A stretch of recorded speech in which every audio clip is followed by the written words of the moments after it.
Sud Radio, le grand matin week-end, 7h-10h, Jean-Marie Bordry.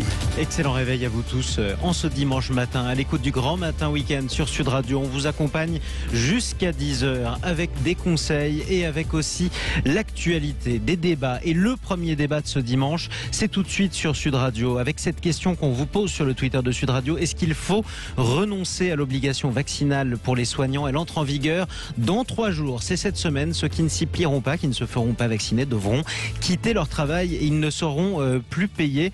On vous propose de voter sur le Twitter de Sud Radio et pour l'instant vous répondez oui, il faut renoncer à cette obligation à 87% d'entre vous. Vous continuez à voter, vous nous appelez 0826 300 300. Tout de suite on accueille nos invités. Sud Radio, le débat de la semaine. Bonjour à vous Gilbert Moudin. Bonjour. Soyez le bienvenu sur Sud Radio. Vous êtes infirmier, anesthésiste et représentant du personnel Sud Santé au CHU de Bordeaux. Nous sommes également en direct sur Sud Radio avec Bruno Megarban. Bonjour à vous. Bonjour. Et bienvenue à vous également sur Sud Radio. Merci. Vous êtes chef du service de réanimation à l'hôpital Lariboisière. Première question, si vous le permettez, ce sera pour vous, Bruno Megarban. À Lariboisière, dans votre hôpital, concentrons-nous sur le terrain que vous connaissez bien. Il y a combien à ce stade, d'après vous, de personnel soignant, qu'ils soient médecins ou infirmiers, qui ne sont pas encore vaccinés ?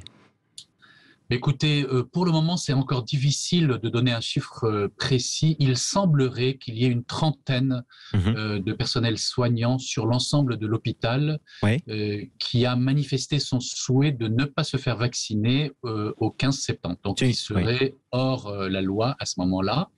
Alors, à noter quand même que dans le service que je dirige, aucun soignant, que ce soit médecin, infirmier ou aide-soignant, ne sera non vacciné le 15 septembre. Donc l'ensemble du service a répondu présent. Avec une information importante, ça veut dire que votre service réanimation à Lariboisière, il sera au complet, quoi qu'il arrive, la semaine prochaine. Exactement. Si tout le monde va bien. C'est déjà ça. Gilbert Moudin, est-ce qu'on a une idée du nombre de personnels soignants? Alors je dis personnel soignant, ça va de l'aide-soignant aux médecins évidemment, qui ne sont pas encore vaccinés aujourd'hui. Les chiffres, c'est très difficile à les avoir. Alors, quand on parle de soignants, il faut savoir que déjà, le monde hospitalier, c'est pas que des soignants, hein. Il y a des gens qui travaillent dans les services techniques, qui travaillent à l'hôpital, qui travaillent dans la blanchisserie, qui travaillent à la cuisine, qui sont obligés d'être vaccinés alors qu'ils sont pas du tout en contact avec les patients.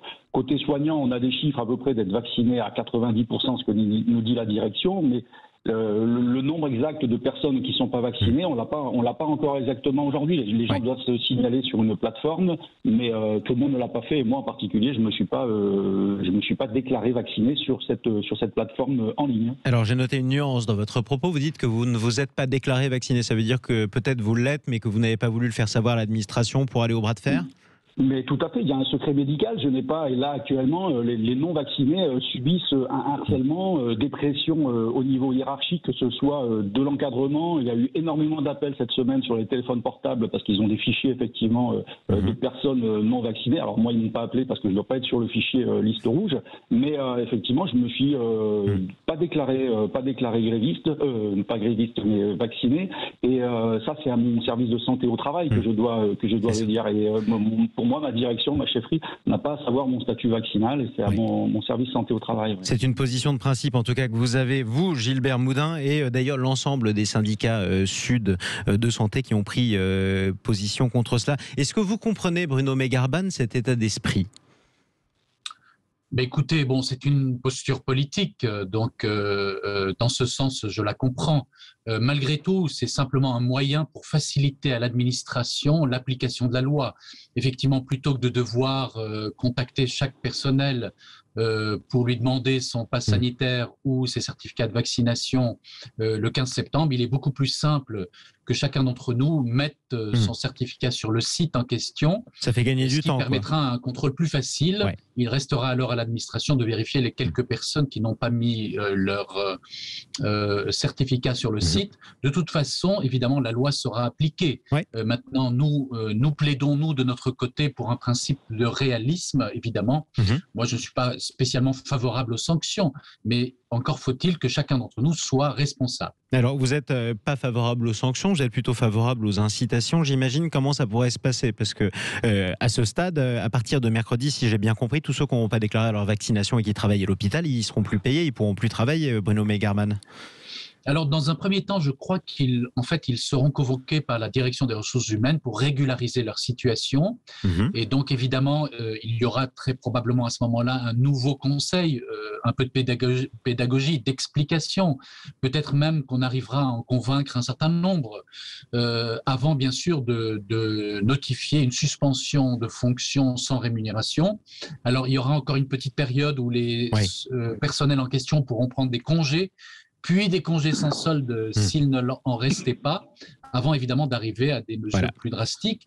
Mais je crois que malheureusement, ce sont d'abord les patients et les services de soins qui vont souffrir si toutes ces personnes ne se mettaient pas en règle.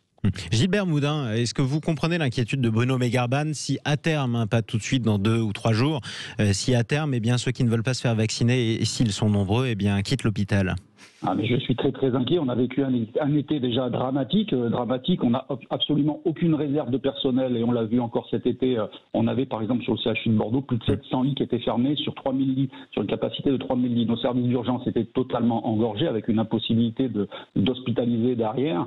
L'hôpital fonctionne aujourd'hui qu'avec des fermetures de lits et des heures supplémentaires à gogo. Donc c'est pour ça que même le gouvernement a sorti un nouveau décret pour majorer massivement les heures supplémentaires. Mais le personnel ne peut pas continuer avec des heures supplémentaires ou avec des intérimaires du service public, et je suis très très inquiet de voir ce qui va se passer. Le gouvernement a prévu des sanctions, mais est-ce qu'il y a aucune solution qui sont prévues? Et alors vous êtes inquiet aussi, mais malgré tout vous allez au bras de fer vous-même, puisque regardez, vous le dites vous-même, vous êtes vacciné mais vous ne voulez pas vous déclarer. Techniquement vous allez être peut-être convoqué pour expliquer le fait que vous ne voulez pas vous enregistrer. Vous n'avez pas l'impression aussi d'aggraver l'inquiétude que vous avez vous-même sur la situation de l'hôpital?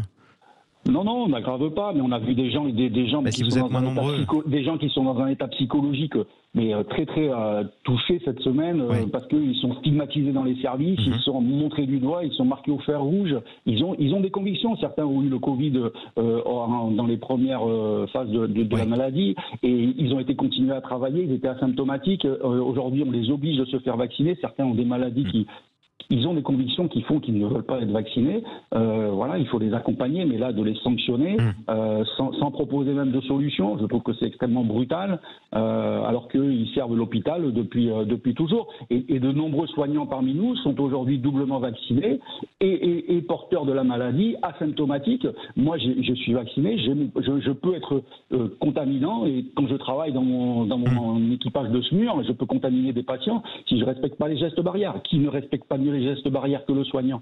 Donc il faut arrêter de dire que le soignant est responsable de cette maladie, de cette transmission à l'hôpital. Quand un soignant est obligé de s'occuper de patients Covid et non Covid en maison de retraite parce qu'il n'y a pas suffisamment de personnel, quand les patients Covid sont mis avec des patients non Covid, la contamination croisée se fait exactement aussi là, et c'est pas vraiment tout le temps le personnel non vacciné qui est responsable. Pour moi, c'est ignoble de les marquer au fer rouge. En tout cas, vous n'êtes pas d'accord avec le principe. Merci à vous d'avoir pris la parole sur Sud Radio. Gilbert Moudin, infirmier anesthésiste, je le rappelle, et représentant du personnel Sud Santé au CHU de Bordeaux. Merci également à vous.